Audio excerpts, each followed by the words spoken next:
1951 সালে ১৯ বছর বয়সে রজনীশ জব্বলপুরের হিতকারিণী কলেজে ভর্তি হয়।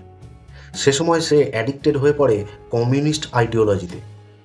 পড়ে ফেলে মার্কস ও অ্যাঞ্জেলসের the communist manifesto, Das Kapital থেকে শুরু করে প্রায় বেশিরভাগ বই। একজন কমিউনিস্ট হিসাবে ব্র্যান্ডেড হয়ে পড়ার ফলে কলেজ থেকে হুমকি আসতে শুরু করে তার ওপর। কলেজের একজন ইনস্ট্রাক্টরের সাথে তুমুল বচসায় জড়িয়ে পড়লে তাকে সেই কলেজ থেকে বের করে দেওয়া হয়। রজনীশ তখন অ্যাডমিশন নেয় জব্বলপুরের আরেক কলেজ, ডিএন জৈন কলেজে। সেখানে সে রেগুলার বেসিসে ক্লাস অ্যাটেন্ড করতো না, শুধুমাত্র এক্সামিনেশনের সময় ছাড়া। সে একটা লোকাল নিউজ পেপারের অ্যাসিস্ট্যান্ট এডিটর হিসেবে পার্ট টাইমে কাজ করতে শুরু করে।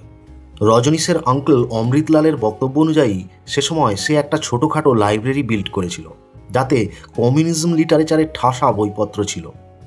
ইয়ং পিপলদের নিয়ে সে একটা গ্রুপও তৈরি করেছিল, যেখানে লেফট উইং ও তার অপোজিট রিলিজিয়ান্স নিয়ে ডিবেটও চালাতো। পরে রজনীশ তার একটি সাক্ষাৎকারে বলেছিল সে খুব ছোটবেলা থেকেই কমিউনিজমে ইন্টারেস্টেড হয়ে পড়ে এবং কমিউনিজমের ওপর এমন কোনো বই নেই যা তার লাইব্রেরিতে ছিল না। কিন্তু ডিপলি কমিউনিজম স্টাডি করার পর রজনীশের কাছে লেফটিস্ট আইডিওলজি হয়ে পড়ে সমাজে একটা পচা লাশের মতো। তখন সে অ্যানার্কিজমে কৌতূহলী হয়ে পড়ে, যেটা ছিল একটা রাশিয়ান ফেনোমেনন। তার মতে রাশিয়ার বিখ্যাত লেখক ও ফিলোসফার ক্রোপটকিন, বাকুনিন এবং লিও টলস্টয় এরা তিনজনেই ছিলেন অ্যানার্কিস্টস, অর্থাৎ এমন এক মতবাদ যেখানে কোনো দেশ বা কোনো রাজ্য অথবা কোনো গভর্নমেন্ট বলে এই দুনিয়ায় কিছু নেই।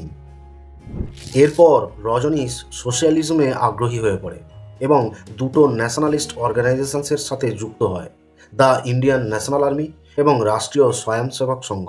কিন্তু সেই অর্গানাইজেশনগুলোর এক্সটার্নাল ডিসিপ্লিন, আইডিওলজি এবং সিস্টেম মেনে না চলার জন্য কিছুদিন পরই তার সাবমিশন বাতিল করে দেওয়া হয়েছিল।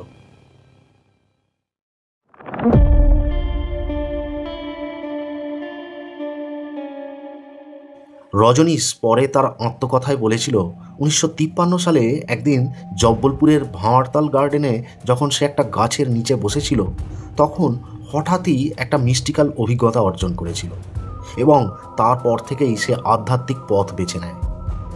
1955 সালে ডিএন জৈন কলেজ থেকে গ্র্যাজুয়েশন কমপ্লিট করার পর সে পাবলিকলি স্পিচ দেওয়া শুরু করে দেয়। সে সময় জব্বলপুরে তরুণপন্থী জৈনদের দ্বারা অর্গানাইজ করা একটি সর্বধর্ম সম্মেলনে রজনীশ বলিষ্ঠ বক্তব্য রাখে, যার ফলে দর্শন, ধর্মীয় তত্ত্ব এবং সমাজতন্ত্রের উপর বক্তব্য রাখার জন্য দিনের পর দিন তার রেপুটেশন বাড়তে থাকে।